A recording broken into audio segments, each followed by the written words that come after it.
people tend to ring up people like me is because they're uncomfortable. Cold weather comes in, the phone starts to ring. So I started the Facebook group, My Efficient Electric Home, 10 years ago, and that's been hugely popular. We've got like 152,000 members. You put in 1 unit of electricity, you get 4 units of heat coming out. But my wife says, hang on, that's all too complicated. Let's tell people it's like buying shoes. Along came the climate emergency. And so there came a point when I couldn't share the enthusiasm that my management had for getting oil and gas out of the ground as fast as possible and burning it.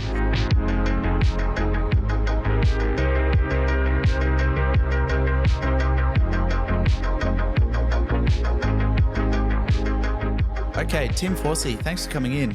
Thanks for having me, Luke. Now, just give me a quick rundown on your career. I know you've done a few things. You're a chemical engineer, and then you started a Facebook group, and you've worked with gas, and now you're doing consultations for people's homes. Is that correct? Yeah, I first came to Australia a long time ago working in the petrochemical industry over in Altona, the western suburbs of Melbourne, with organizations such as ExxonMobil, people have probably heard of. But I permanently migrated to Australia years ago with some help from BHP, working in the gas industry. So yeah, oil and gas, that sort of thing, producing oil and gas, but also all through the different careers in industry, we were always focused on efficiency because, you can make money, save money by being efficient as opposed to being wasteful. So it was definitely squarely in the fossil fuel industry. If you go far enough back, I even worked in coal in early days back in America. So I was squarely in fossil fuels, but of course along came the climate emergency. And so there came a point when I couldn't share the enthusiasm that my management had for getting oil and gas out of the ground as fast as possible and burning it. So I had to find something else to do. Okay, so you do energy consults now. Yeah, so these days I go into people's homes if they ring me up and spend time with them and look at everything throughout the house, the heating systems, the insulation, the draft, how drafty is the home, look at the energy bills and try to offer advice as to how things could be improved depending on what they're trying to accomplish. Are they, they want the house to be more comfortable? Do they want to reduce their energy bills, improve their environmental performance? So that's what I do these days. I go into people's homes and help them out. And I've been in over 1,000 homes doing that sort of thing around particularly Melbourne and Victoria. 1,000? How many homes would you do a day or a week? Or? Oh, well, the most I've ever done in a day is 2 or 3. I think the best 365 days I ever did was about 200 homes. But I'm 67 years old. I'm semi-retired these days, but people keep ringing up and I'm like, I guess I should help you out. Okay. So if you've been in that many homes, what do you think is the biggest issue with Australian homes right now as far as energy efficiency goes? The reason why people tend to ring up people like me is because they're uncomfortable. So what you'll find is when the weather's good, the phone isn't ringing. But when the cold weather comes in, and others who've been in this longer than me have seen this sort of thing for decades, when the cold weather comes in, the phone starts to ring. Or when we have a heat wave, the phone starts to ring. So people may be concerned about their energy bills, or they may have heard that maybe they should get off gas, or maybe they want to improve the environmental performance. But what really motivates people is comfort. When they're uncomfortable in their homes, they finally say, look, I should do something about this. And COVID and the COVID times were actually probably pretty good for business because people started spending more time at home. They couldn't just head off to the office and warm up or cool down. They're like, oh, I got to stay in this place for a while. Might as well see what we can do to improve it. COVID was a very interesting time. I think a lot of businesses seemed to actually see an uptick. There were some businesses that really struggled at the start, but then there was a lot of things, particularly on the back end of COVID, where, there was a lot of people that all of a sudden, seemed to have money and seemed to be spending time at home and seemed to want to spend money on home improvements, which, was definitely good for industry on the back end of COVID. But so you say that people just want to be comfortable. You don't think one of the main drivers is people get uncomfortable when they get a big energy bill? Is that something that makes people uncomfortable?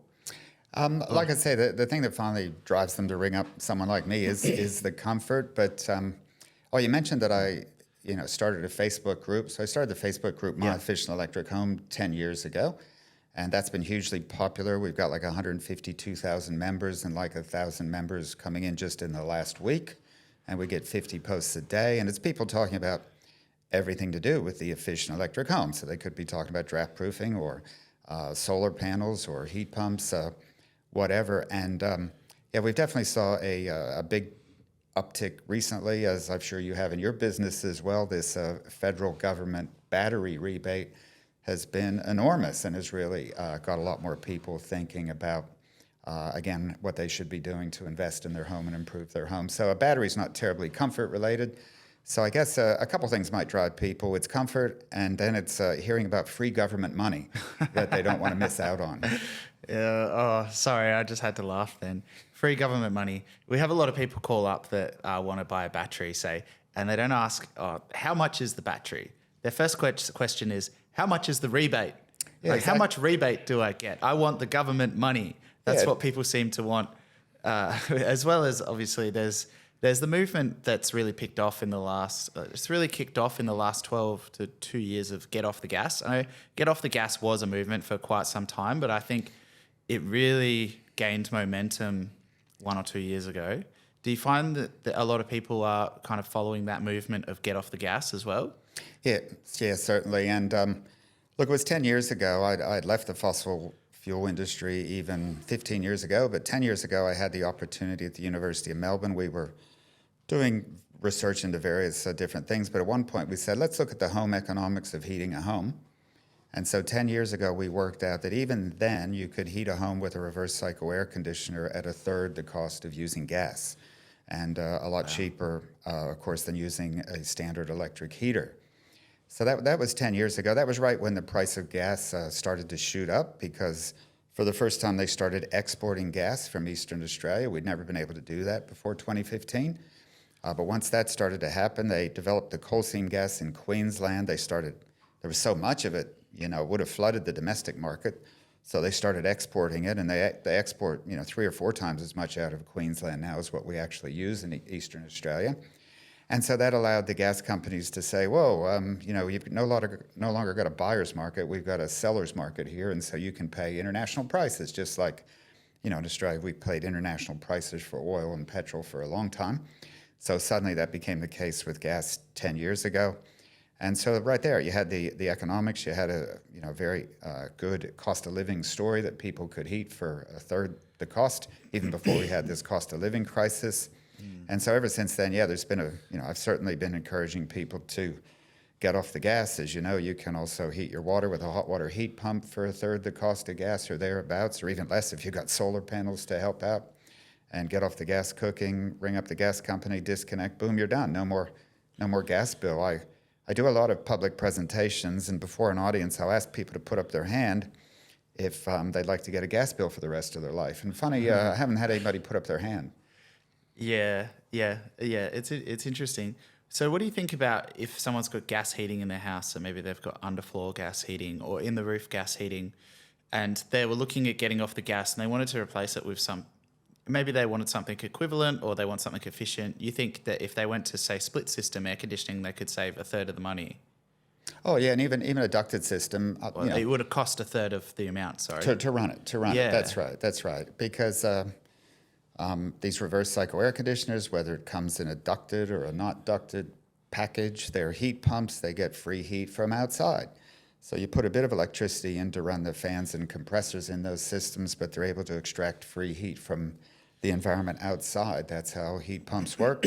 And, they can be like 400% efficient. But, you put in 1 unit of electricity, you get 4 units of heat coming out. And we could talk about, coefficients of performance in the refrigerant cycle, but my wife says, hang on, that's all too complicated. Let's tell people it's like buying shoes.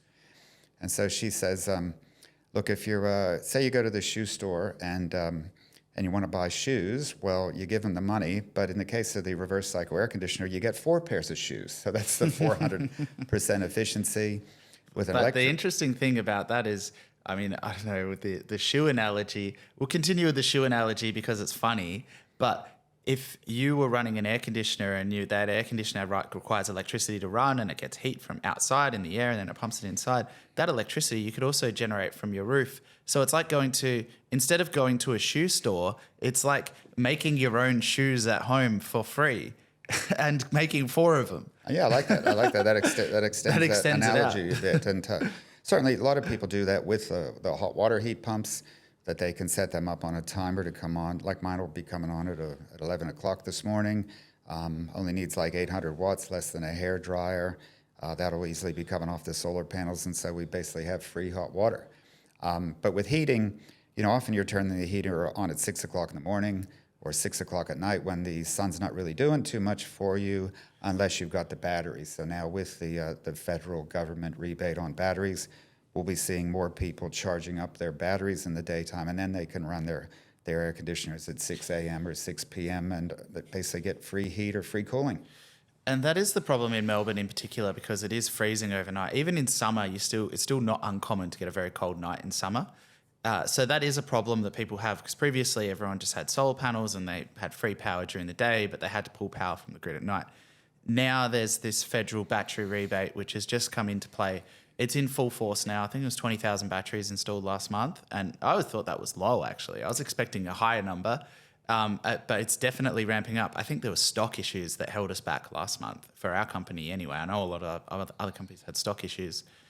But I want to, so with the batteries, I want to touch on that for a minute, because I read your book. Now, obviously, I don't think we've touched on this too much. You're the author of a book, My Efficient Electric Home Handbook, as per the Facebook page. I read it a year ago and I brushed up on the weekend. When you wrote the book, you didn't really touch on batteries much at all. So this was maybe a year. When did you write the book? About a year ago, and you didn't see batteries as a viable option at that point in time. Is that correct? I suppose when I was putting pen to paper for the book, it was actually 2 years ago. The book did come out in June in 2024. And look, I like to write from personal experience, and I've been in over 1,000 homes, as I said, and so I've seen the situation with people's insulation or people's drafts, how people heat their homes. And so here's the fact: at this point, still, I don't have a battery at my home. We do have the solar, and fortunately, recently, my wife just motivated me, and we bought an electric car. So we have our first electric car, which has a bloody big battery in it, of course, and it's sucking up any solar that we had left over with this past winter is going right into the car. So I don't have a battery, and so I don't have that personal experience, and so that's why I wasn't able to write chapter and verse about that. I'd rather have the personal experience. Now, the embarrassing thing is I do go into more and more homes these days, my clients' homes, and a lot of them have had electric cars before me, and now a lot of them have batteries before me. So that's a bit that's missing. But then again, we didn't know who was going to win the federal election, and we didn't know if there'd be a battery rebate. So this federal battery rebate has been a total game changer. And where I might have written about the economics of batteries in my book and wasn't that super positive about it, what we now see is with this rebate that, it can make better economic sense for people. And it particularly makes, some pretty good economic sense in places outside of Victoria. New South Wales, South Australia, they've got a lot more volatile electricity prices than Victoria. So you can probably still make a battery pay in Victoria, but you'd probably have to work a bit harder than some of the stories we see coming out of South Australia or New South Wales.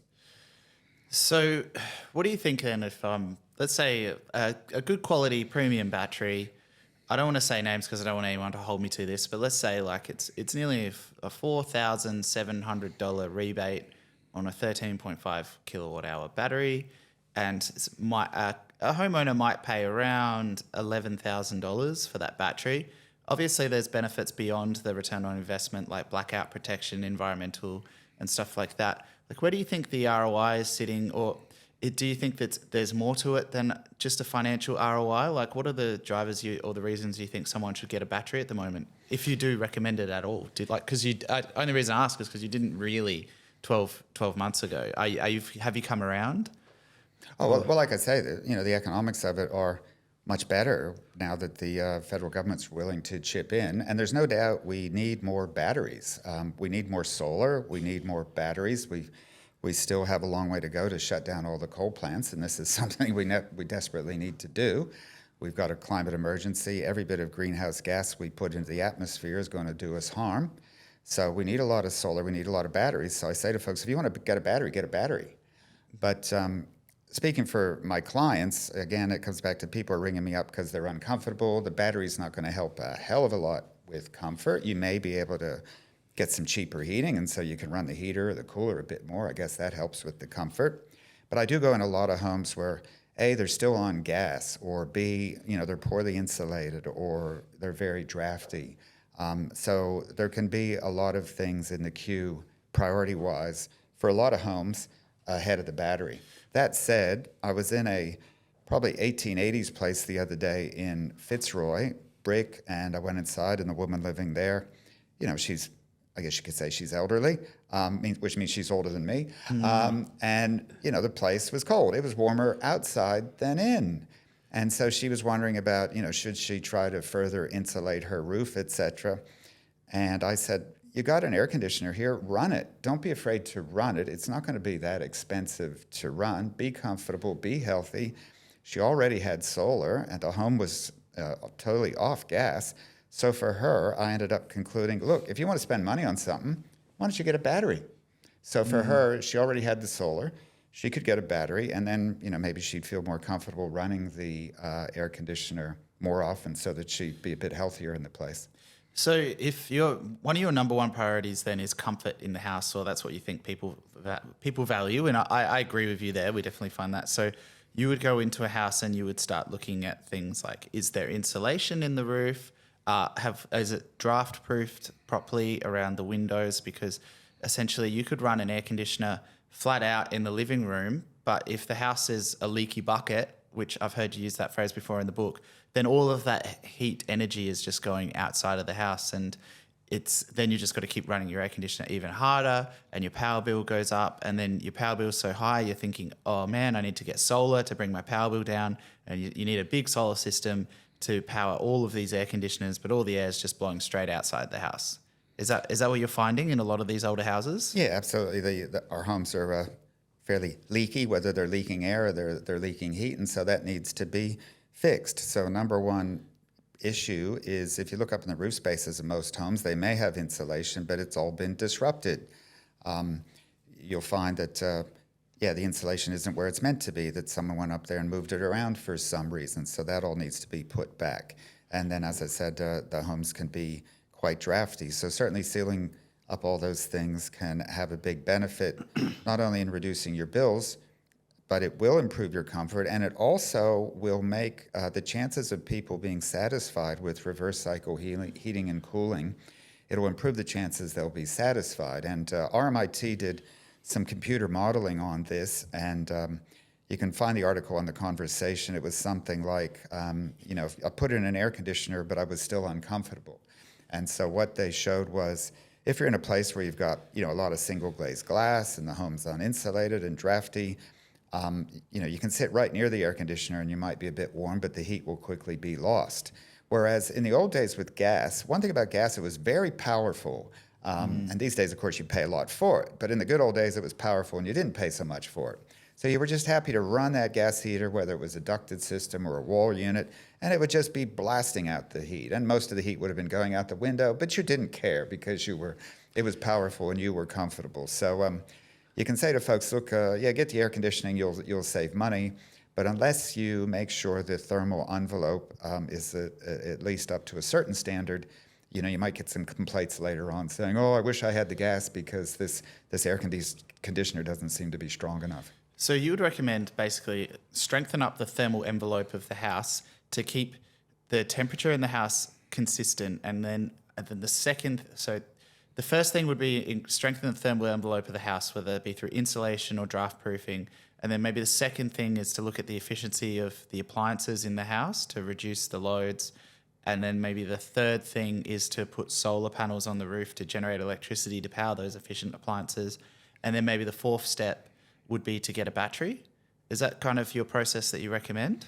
Yeah, you can lay it out there kind of like a sequence. But what I find in real life is there doesn't have to be a first and a second. I mean, I'll go in a home, they need to replace the gas heating and the evaporative cooling with an air conditioning system, and they need to improve the draft situation, and they need to improve their insulation. So look, they could be contacting 3 different businesses for 3 different things.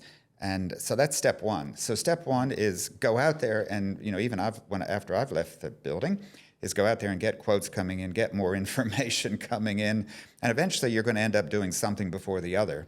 But it doesn't really matter to me which one you attack first. And in fact, if you've got the energy and of course the money to be doing multiple things at once, we'll go for it. I mean, start contacting people, get the quotes, get more information come in. You'll eventually figure out which is the thing that's going to be done first in your house.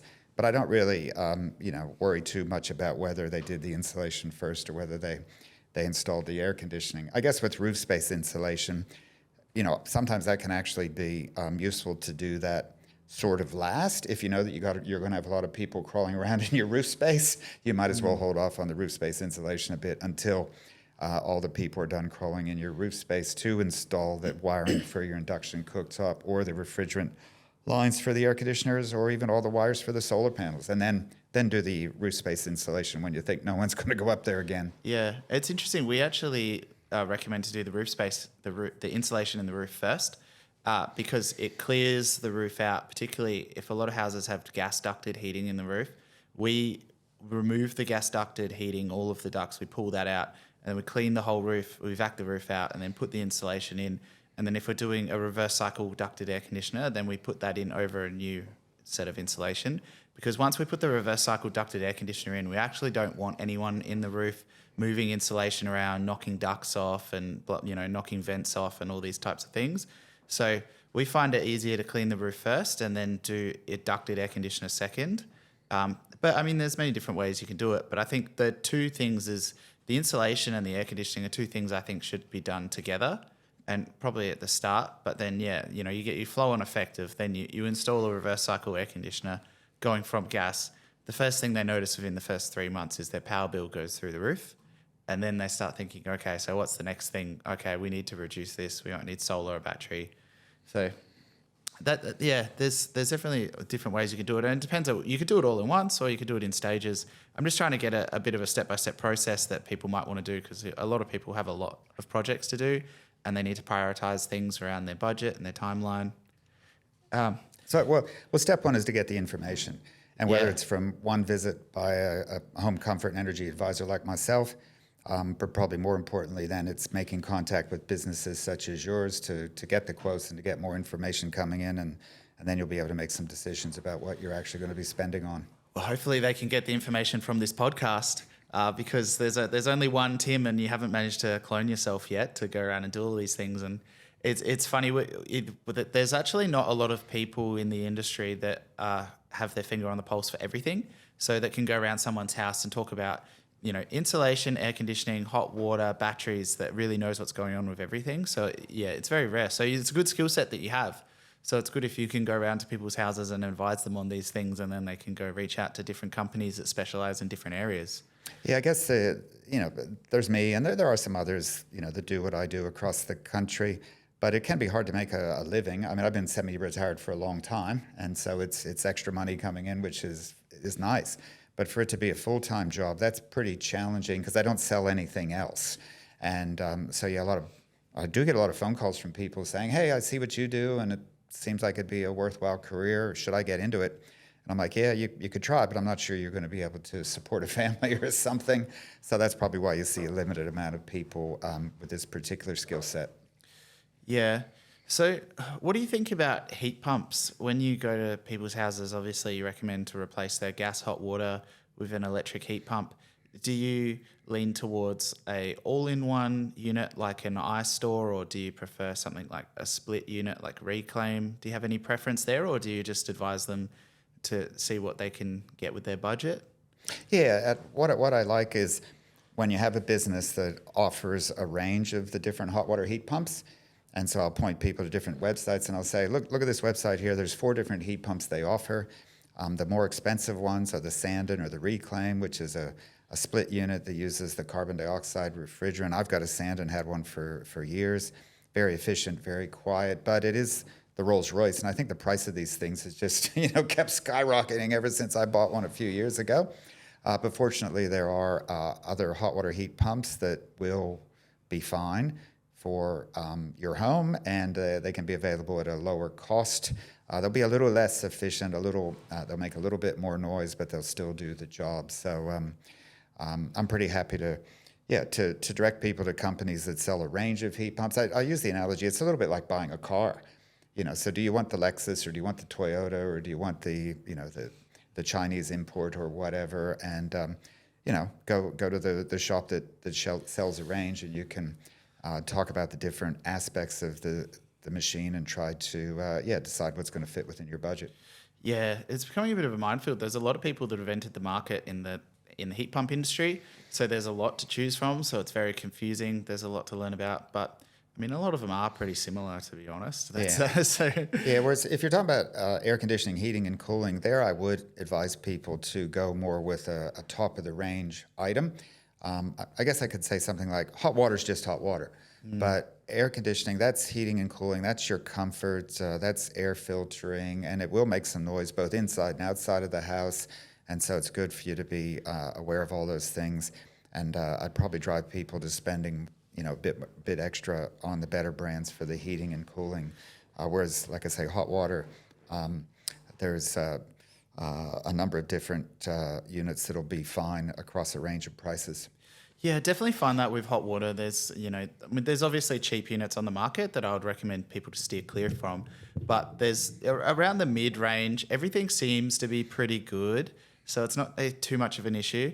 But I have found with air conditioning, there's a lot of cheap air conditioners on the market, a lot of cheap VRF units and multi-splits, and even ducteds too. There's a lot on the market that just sucks, to be honest. I can't think of any other way to put it. But then we've seen some where people have gone for a really cheap unit and they've had a really bad experience, and it's been a warranty thing. And you get people where it's the middle of winter and it's freezing and their air conditioner stops working on a Friday, and no one even wants to talk to them about it until Monday. And then they find out it's going to take a month to get a service tech out because it's a warranty issue, and they're there in the house freezing. We got to the point when we were quoting air conditioners where I just said, like, look, it's basically the best or not far off it or nothing. The top two, we go off the top two brands pretty much. And we're like, these are the top two brands. This is all we recommend. Don't waste your time with anything else, because if it stops working, it's not going to be worth the $2,000 that you saved. It's such a critical part of the house. Even hot water. Personally, I'm a bit weird. I like a cold shower. It makes me feel invigorated. But a lot of other people wouldn't like a cold shower, or if they have a family, I'm sure their whole family doesn't like a cold shower. So it is important to get a good quality hot water system as well, because we found, when you say selling solar panels, if the solar panels stop working for a couple of weeks, it's like, okay, you need to buy power from the grid. Okay, I'll just buy power from the grid. They don't really notice anything besides on their bill. But if their hot water or the air conditioning stops working, it's a big deal. Yeah, totally agree with that. And it's good to hear the, I guess we're aligned on the going for the higher quality brands for the air conditioning. Definitely on the air conditioning. What do you know about cooktops and induction cooktops? Have you had much experience with them? Or you're obviously recommending people change from gas to induction? There's obviously a small rebate for that now. Is there anything you recommend in particular there, or just anything?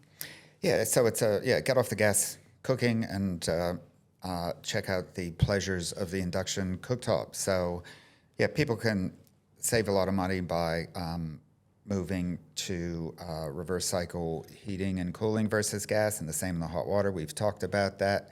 And then the last thing for a lot of homes will be the cooktop. And one story, I might go into a home and straight away they'll say, we want to talk about heating and cooling and insulation, but look, we love the gas. We love the gas cooking, so we won't talk about that. And I'm like, fine, I know I'm going to be in the house for 3 hours, right? It's like an hour and a half later, I'll come back and say, hey, any respiratory health issues in the home, any asthma, anything like that? And it has happened where a young parent said, my young child has just been diagnosed with asthma. And I said, well, I got to tell you that, a fair chunk of childhood asthma has been linked to gas cooking in the home. It's the nitrous oxide that's produced when you burn anything, but when you burn gas, that is bad for asthmatics. But that's not it. That's not it when you're cooking with gas in the home. You know, the gas cooktop's also giving off sulfur dioxide and carbon monoxide and carbon dioxide and excess moisture and formaldehyde and benzene and particulates, et cetera, et cetera. So, look, my grandmother used to cook over coal. She thought that was okay because she didn't have too many options. If the gas finally came along, well, that was seen as being cleaner.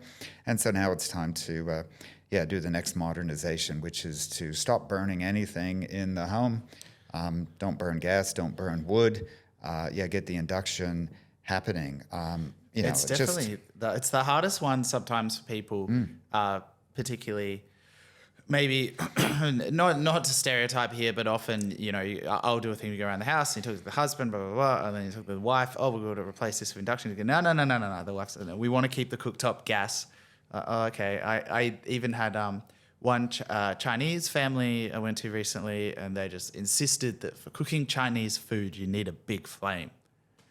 Whereas I've had, okay, I've had that experience too, but also I've had Chinese clients, and they said, "Hey, look at this electric wok that we just bought." So they were pretty pleased with that.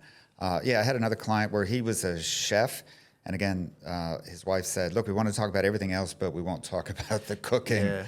And but I couldn't help myself. Eventually, he did wander in the room, so we had a bit of a discussion on the cooking, but I didn't go at it too hard. I mean, he's a chef. I mean, even professional kitchens, they're switching over to the induction as well, and so we'll see that happen more and more. But it's funny, I got a text message about 3 weeks later from that client, and she said, "You'll never believe this. My husband's decided to convert over to the induction." And certainly, if you can get the whole home completely off the gas, that will you'll have the advantage of no more gas bill. You pay about $1 a day just to be connected to gas, so why do that for the rest of your life? Yeah, the commercial cooking one is interesting with commercial kitchens, because there was a lot of pushback on that. I think when Jacinta Allen, she's very popular at the moment, Jacinta Allen, pushing a lot of controversial policies, divisive policies. Definitely some I agree with, some not really. But the cooking one in commercial is interesting, because I would wonder how a commercial kitchen, I mean, I'm not a chef. I don't even cook at home really personally, to be honest, so I'm probably not the right person to ask. But I mean, at a commercial scale, I imagine it's much easier just to plumb up all the gas and have all these people cooking a mass production of meals with gas that it is induction. Because I mean, how much power, if you're going to run a 6 or 10 mil feed to every induction cooktop and you're going to have 10 of them there, you're going to be using a lot of electricity. Like, I can see it working for residential, but do you think is applicable for a commercial kitchen? Well, they're doing it, and one of the advantages they're finding, gas is quite inefficient. It'll heat up your food, but it also heats up the whole space that you're in, of course, with all the heat that wraps around the pot and keeps going and up into the air. So the greater efficiency of the induction means that the kitchens are a lot cooler and more comfortable than, in the days when it was like a sweatshop with all the heat coming off the gas. And the other thing about cooking is, yes, a cooktop can use a lot of power at the first instance when you just turn the thing on and get the pot boiling.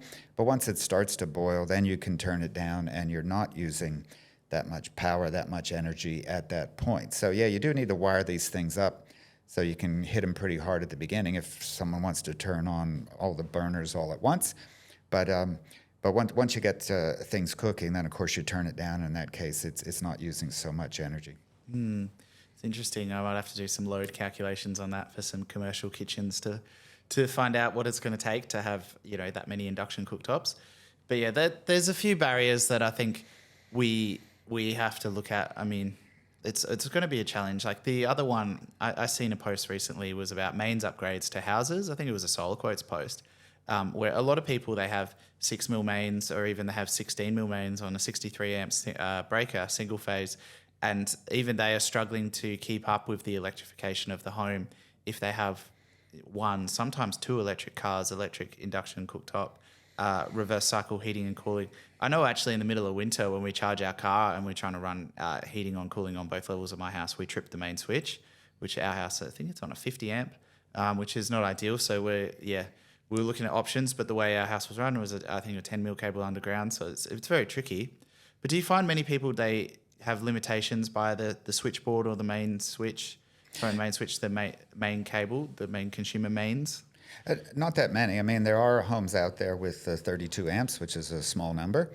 I had one client, and she had largely electrified already, including the cooktop, and she was just on 32 amps. And she says, yeah, from time to time we'll, have a number of different things happening in the house, and, a switch will trip. And of course, it's not an unsafe situation. It's just a bit of a pain in the bum that you got to stop what you're doing and go reset the switch and figure out, I got to turn the cooktop down a bit and stay under the limit. So she was managing it. It didn't seem to be a big concern for her. And if it, is going to cost a bomb to get more than the 32 amps coming into the place, we got to figure out clever ways to work with that. I know that in America, for example, one startup has a kitchen range, so that's the cooktop and the oven, and in the bottom drawer, guess what? There's a battery.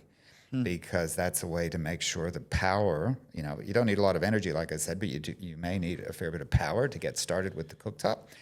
It's right there. It's right there in the range in this battery, which can give you the bit of juice you need just to get started with the cooking. Another client I had also had the 32 amps coming in, but he had his Tesla and he was charging his car and doing various things, and we had a long discussion about. And he already had a battery on order, so that was going to be coming in. And so then we had a long discussion at the Facebook group, My Efficient Electric Home, about whether bringing a battery in meant that you could get your hand on more amps than just the 32. And so 15 different electricians chipped in. I'm not sure if you did, but we had a very long discussion about what can be done in a home that may not have that much power coming in, but with the federal rebate, we're going to see more and more of these homes with batteries, even the ones that only have 32 amps coming in. And so does that help them? Yeah, I was going to say it definitely does. If you've got a limitation with how much power you can pull from the grid, and then you have a generation or a storage system on your house, what you've actually done is reduced the amount of power that you need to pull from the grid. So if you do have a 6 mil mains, then all of a sudden your solar and battery, your energy is actually coming from the other direction. So you don't need to pull as much through the 6 mil cable from the street. Ideally, a lot of people that have solar and batteries become independent, and it's borderline to the point you could just cut that cable. Most of these systems don't go off grid. I think SIG Energy can do off grid, but their houses are operating independently, so it doesn't matter so much whether they have a 16 mil or 3-phase supply to the street. But it does matter for people if they don't have much solar or any solar, and they are looking at charging electric cars. That's often the point where you start to see breakers tripping if they are pulling that power from the grid. Like, we're getting to the point now where some homes are starting to have 2 electric cars. They might have 2 chargers. I saw one yesterday, 2 chargers in one house. You're 14 kilowatts going through each one. So you're really cranking up the power draw that's coming from the grid, and you want to turn the air conditioner on as well. You might have problems. So... Yeah, I've just got 4 months of experience now with our own electric vehicle, and so far we've got no new charger installed. We're just doing the granny charging, the trickle charging, at most 10 amps at a time, which I say to people, that's 14 kilometers an hour. And so I've driven, in here to Malvern, so I can go back and plug the car in for a couple hours and on the trickle charge, and we'll be back up to where we were before I came to visit you today, Luke.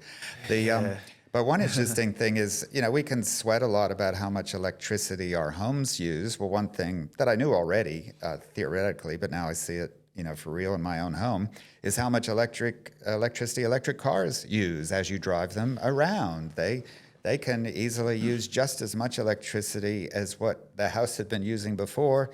Your electricity bill will go up and you'll say, oh my gosh, this is terrible, but hang on, wait a minute. I'm saving hundreds of dollars by not buying petrol. It's interesting that I'm not sure who exactly, but we set a lot of targets to reach net zero, 2030, 2050, nationally, globally. Everyone wants to reach net zero. A lot of these targets were set, 5 years ago or more, and they were set before things like electric cars came into the mix. And now things like electric cars are here. We're increasing the amount of energy that we need, where the demand is massively increased. And the other thing which is massively increasing the amount of energy that the world as a whole need is actually AI data centers.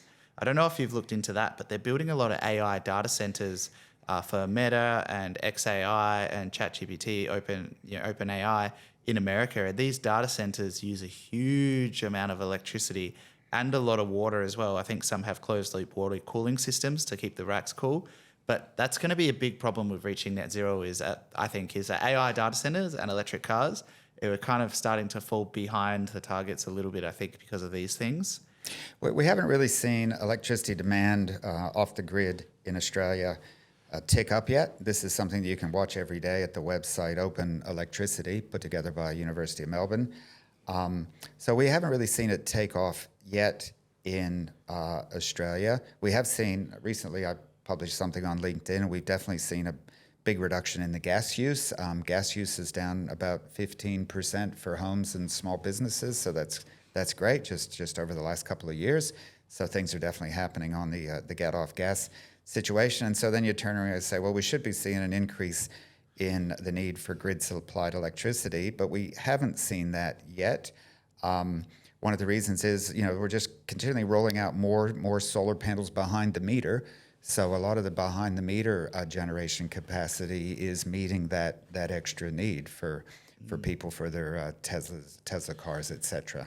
Oh, I guess you'd be talking the demand coming from the grid. Yeah, you can look at it just at what has to come from the grid, and then you can look at the bit that is also coming from so-called behind demand the meter from fossil fuels or generation side. Because if behind the meter, often you guys that at a high level they wouldn't even see it because it's generated. Yeah, you got to make estimates and guesses about what's going on out there, and it's going to be really hard for the people operating these things now with the batteries to try and figure out, how much electricity is actually being used out there. But anyway, that's what I mean. So, like you're saying, yes, less electricity is being generated from fossil fuels. That's great, but what I'm kind of leaning more towards is more electricity is being used or consumed. I think in general, it's just that a lot of it is being supplemented by renewable energy, which is great. But I'm wondering whether we're going to reach a tipping point where the electricity usage is going to start to creep back up on us again. We're going to start to fall behind. What should happen? I'm just saying it hasn't happened yet in terms of. The demand for grid supplied electricity. But yeah, we need a lot more solar, we need a lot more wind, we need a lot more energy storage, a few things here and there on the pumped hydro and the hydro. So we need to keep going with all this. I mean, anybody who ever did a 100% renewable study, they always realize that, hey, we're going to need twice as much electricity in the future as what we used in the past. And I guess, if everybody's using AI continuously and watching cat videos, well, then maybe we're going to need 3 times as much of electricity as what we used to need. Yeah. And that's not necessarily a horrible thing, but yeah, it's got to be managed and planned. And watch fewer cat videos on your phone. It'll probably save some energy. Yeah, cat videos. For me, it's AI. I use AI as like my personal advisor about 20 times a day. Yeah, and if you're being productive and using it for good things, great. But if you're just fooling around, people need to know that there's a cost for that someone else is paying, and it does require electricity. And someday that electricity will all be renewable, but at the moment it's not. So it's going to keep some of the coal plants ticking over a bit longer again. I'll have to go back to using my brain to figure things out and research things. When do I need to find things? So even AI is great. I'll just ask it like, I've got to go on a work trip to this city. What's the best hotel to stay at? Here's top ones. Okay, cool. Well, here's about my budget. How much? Okay, book this one. And I won't even question it. I'm like, yeah, that's the one. Hey, even at the Facebook group, My Efficient Electric Home, we've got AI now. And so that bubbled up, and the admins, gave it certain powers. And so I asked it a question. I said, hey, I've got these old wall vents on the wall. Should I plug those up? And it came back with a very good answer. And then plus it linked to a couple previous posts. And so basically, that's what I would have done. If I was the one answering it, I would have said, here's the story. And, if I had the time to dig up a couple previous posts, I'd say, and here's where you can read, about something that we said 5 years ago. Well, AI can do all that now on this Facebook group. Have you uploaded your book and different data sources to the AI? Because that's I'm sure it's eaten it already, hasn't it? You can program your own chatbots, and you can upload the information that you want. So different, whatever. We've done it internally, different spec sheets and stuff for the sales team. Like I always tell my installers, everyone that works for me, I tell them, don't come ask me a question until you've asked AI first. And if AI didn't give you a good answer, then you can come ask me. Yeah, and the only risk is how do they... That's an efficient way of doing it. The only risk is how do they judge whether the answer is good or not? But that's the challenge. Yeah, well, we did look at programming different chatbots, but I use Grok. I use Elon Musk's AI, which is, in his words, the world's smartest AI. Probably another controversial thing. I think they trained it to be truth-seeking, and I think it started saying some things that people didn't like. So take that as you will. But yeah, it's interesting to see the extra energy generation from AI at least. But I just want to quickly touch on your book as well. So if anyone was looking to, electrify their home or make their home more efficient, what are the key takeaways from the book, or what are the key things someone's going to learn if they read your book? Oh, well, there's 15 different chapters in there, and it goes through everything. So the heating, the cooling, the hot water, and the cooking, and getting off gas, and the solar panels, and the batteries, and the electric cars, and the insulation, and the draft proofing, and the window coverings, and the windows, and monitoring your electricity use. It's all in there. Yeah. There's chapters on all that stuff. So definitely. If you're into books, some people aren't, but if you're into books, get a hold of the copy, whether you buy one or find it in a library, and just start reading. And you'll, one of the things you may realize is, and this has happened. People ring me up. They said, "I read your book, and I've been to the Facebook group, but it's too much. I just need a professional to come in here and let's short circuit this thing, and let's just get to the bottom line of the things that I probably should be doing." So if you think you can figure it out yourself, well, have a shot at reading these various resources. But in the end, you may need some professional help as well. Yeah. Is there anything in the book? I know we've glossed over quite a lot of things. Is there anything in the book that we haven't touched on today? Oh, one thing I wanted to mention, I did used to work in the gas industry, and you mentioned about the challenges potentially of supplying enough electricity. One thing that people need to be aware of, and particularly in Victoria, why is the government supporting the getting off the gas? There are significant rebates for getting reverse cycle heating and cooling. There's rebates for the hot water, as you said. Why is the government supporting getting off gas? Well, Victoria had a 60-year gas supply down in the Bass Strait, discovered. Well, it turns out it was discovered, 60 years ago. So the problem is that it's largely depleted. It can't produce the amount of gas out of there as what it used to be able to do. If you stay on gas in Victoria, more and more of it is coal seam gas coming down the skinny pipelines from Queensland through Sydney and Adelaide.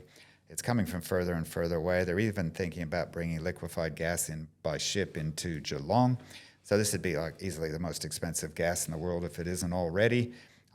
So these are reasons why the government's helping people to get off gas. It's a fossil fuel, and we've got climate targets, but also people could save a lot of money by getting off gas. And look, we got through this winter, but next winter again, there'll be news stories about, we may not be able to get enough gas into Victoria to not keep all the lights on, keep all the pilot lights on, I guess. So that comes up from time to time. That's the reason there is this strategy, because we've basically used up the 60-year gas supply that we had nearby here in Victoria. I'm going to prove to you now that I did actually read your book. You talked about, and correct me if I'm wrong, it was about a death spiral or a death loop with gas. Is that correct? Is that what you said? Well, sure, the death spiral. So the death spiral, as everyone starts to get off gas. Tell me about that. Yeah, so lots of homes are getting off gas in Victoria and other places. Once your home is off gas, you ring up your gas supplier and you say, you can see I'm not using any more gas. And in Victoria, they'll come and take the meter away and do whatever else is necessary to make the system safe. And in Victoria, you only end up paying $220 plus GST for that. New South Wales and Canberra, you can pay a lot more because the government hasn't regulated a fairer price for people doing the right thing, getting off gas. But anyway, a lot of people are leaving the gas grid. And so I mentioned that you pay $1 a day to be connected. Well, we expect not only the price of every megajoule of gas you buy to go up, but also the cost of just being connected will go up. Why? Because all your neighbors got off gas. And if you're the only one left in the street using the whole system, you get to pay for all of it yourself. And so that means that, more and more people leave, and so the costs go up. And that's the death spiral where it just gets, and eventually you're just left with the rich and famous still on the gas grid because they haven't had time to think about it. It's a luxury. And the poor and the renters. So the government really needs to think about what's to be done with the poor and the renters with respect to making sure they're not stuck paying for the whole gas grid themselves. Yeah, rental homes are a bit of a problem, and that's another thing I know you touched on in the book of little things that you could do. But yeah, unfortunately, the renters are the people, I don't know, when crap goes downhill, as they say, and then the renters kind of just get stuck with, particularly I've noticed in Melbourne, you know, a lot of the people I know, the younger people that work for me and stuff, they're like inner city areas, you know, they're like St Kilda, or they're like, you know, maybe Thornbury or around those kind of northern areas, and like the houses are terrible. The rental houses are horrendous. Even a couple of years ago, I was renting in Malvern East, and the house we had in Malvern East, and we had another house in Glen Huntly, and they were both terrible houses. Like they would have been, you would have had a field day if you walked into those houses, I think. Well, I've been in homes like that, and you know, I've been involved with some government programs and not-for-profits, et cetera, where we went into all sorts of homes. And yeah, there's some terrible homes out there. The government, Victorian government, is trying to help out a few things. They are requiring that landlords must have reverse cycle air conditioner in every property, and that's not so much for summer cooling with future heat waves, et cetera, but it's just that will also be your cheapest way to heat instead of burning gas or using electric heater. So that's a good move. And they're also coming in, you know, not that I'm across all of this, but coming in with some minimum standards with respect to insulation for rental properties, et cetera, so that a landlord can't just have, you know, the worst property on the market. Yeah, and it's funny. Even if they have a good property, if they have a property in a good area where there's a high demand, I feel like they can get away with murder. Like I said, the better the area, often the crapper the properties are. Yeah, and that's why you need some rules and regulations to protect people. Yeah, it's good. So, is there anything else you wanted to touch on while you're here, or I feel like we've covered a lot of ground? No, I think it's a very exciting place. You know, makes it hard to retire. There's just so much that keeps going on, and so much we still have to do. I'm sure people like you are run off your feet. You know, we're certainly enjoying the luxuries of the electric car. It's just so much better than any petrol car I ever drove in my life. It's incredible. But then also seeing how, you know, how much money you can save by not buying petrol, but it does increase your electricity use. Okay, how can we get the most out of our solar system? I mean, maybe in the past we let some of our solar electricity creep back into the grid. Well, these days you only get like 1 cent a kilowatt hour for doing that. So you really want to use your own solar. And so sticking it into the car can be one fun way to do that. And now we have the battery system situation, which is apparently just crazy with the amount of people wanting to buy batteries. So it's, I mean, like insulation, draft proofing, you know, some of those stories don't change. You can write a chapter in a book and you're probably not going to have to update it. But as you said, when you get to the leading edge of some of this stuff like the batteries, something you might have written a couple of years ago needs to be updated. Well, it's interesting. I wrote a sales handbook for my team because I bring a lot of people in, and it was about 80 pages I wrote, and I wrote this about 12 months ago. It was all about solar and battery. Here's microinverters, here's batteries, here's the different types of batteries, blah, blah, blah. I wrote this 12 months ago, and I hired a new person the other day, and I looked at the book, and I said, this is totally irrelevant. I would be confusing you by giving you this information that I wrote 12 months ago on solar and batteries. Basically have to throw it out and start again. So the industry, particularly batteries, is moving so fast. Everyone's moving towards hybrid inverters, all-in-one units, modular, stackable, bang, bang. Like, you know, there's a whole new rebate out there. People are getting paid per kilowatt hour for the rebate for the battery they're putting in. People are putting in huge battery systems, you know, 24, 20, 28, 20, 32, up to anything up to 48 kilowatt hours of storage in a house. And, you know, some people that arguably, there's people arguing about it over the internet, particularly on the industry groups, that a lot of people don't even have the solar to charge these batteries. However, there's different energy plans like Amber that they can go on energy trading. So people are really just capitalizing on this battery rebate at the moment. Everyone's getting really excited. Like our inquiries are through the roof. We literally can't keep up. We've had to turn off quite a lot of our marketing channels just because we can't sustain it anymore. There's only so much we can do. So, yeah, it's an exciting time to be in the battery industry for us. But that's good. Comes with a lot of challenges. But yeah, we're getting it out there. I think that's going to be a big thing, which is going to really help stabilize the grid and help everyone save money. So, And if you haven't done the podcast yet on vehicle to grid, well, that's the next thing, because you mentioned those battery sizes, but my car has an 81 kilowatt hour battery. So why am I not using that to run the house at night? So Well, who could we talk to about that? Who's the expert for vehicle to grid? yeah, I can give you some ideas. Okay. All right. We'll talk about it after the pod.